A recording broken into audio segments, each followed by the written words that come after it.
पण एखादी दिवाळी चुकू द्या, एखादी रक्षाबंधन चुकू द्या, शेजारच्या बाईनं विचारू द्या, शेजारच्या बाई असतात कशासाठी? अशीच रिकाम्या कामं. तुझा भाऊ आला नाही वाटते, ते म्हणते नाही त्याच्या घराला काठी लागली. एका दिवाळीत एका रक्षाबंधन मध्ये प्रेम संपून जाते. ते बहिणीचं मी सांगत नाही.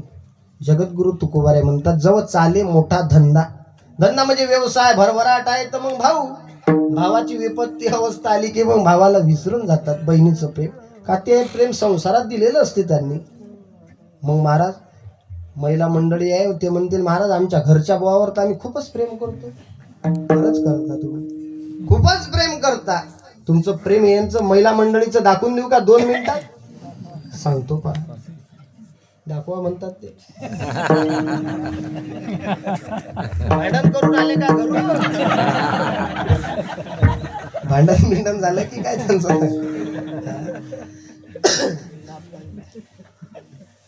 आपल्या इकडे हे शेतकरी वर्ग सगळा सोयाबीन, तूर, कापूस हेच आहेत ना पिकं. सोयाबीन विकण्याकरता शेगावला गेले तुम्ही, तिकडून आले संध्याकाळी, पा तुमची व्यवस्था कशी असते.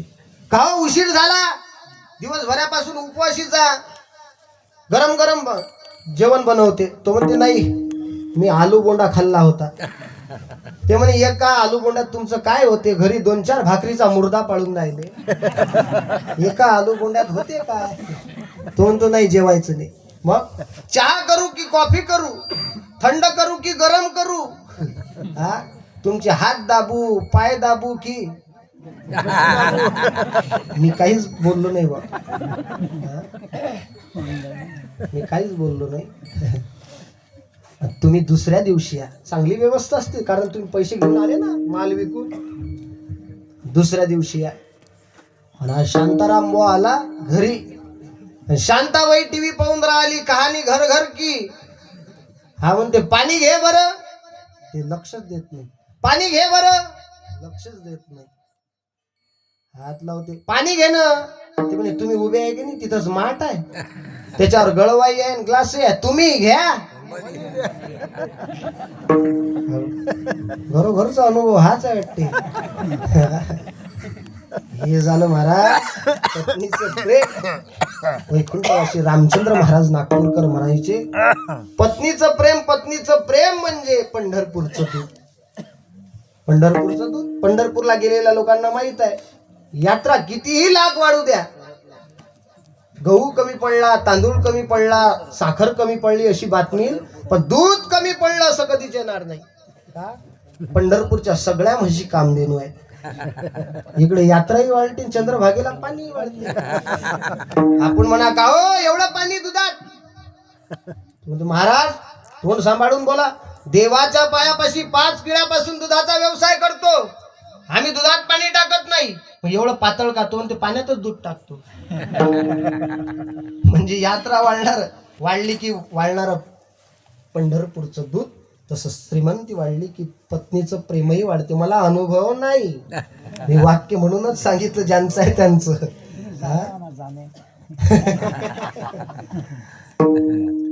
हे झालं पत्नीचं प्रेम. पण आईच्या प्रेमाला पर्यायच नाही. श्रीमंती घटोत अथवा वाढोत, आईच्या प्रेमात बदल होणार नाही.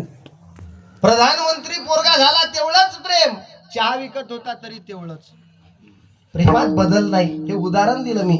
घटोत अथवा वाढोत, दारिद्र्य जरी मुलाकडे असलं तरी आई तेवढंच प्रेम करील, आणि वाढलं श्रीमंती झाली तरी तेवढंच प्रेम करील.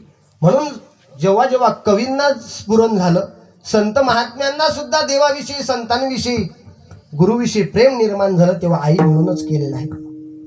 एक कवित्र म्हणतो, पूर्वी कविता होती. तोडीत ना फुलाला वेलीस कधी, सोडून तू मुलाला गेलीस का गाई. आई म्हणून कोणी आईस हाक मारी, स्वामी तिने जगाचा बायको विना भिकारी.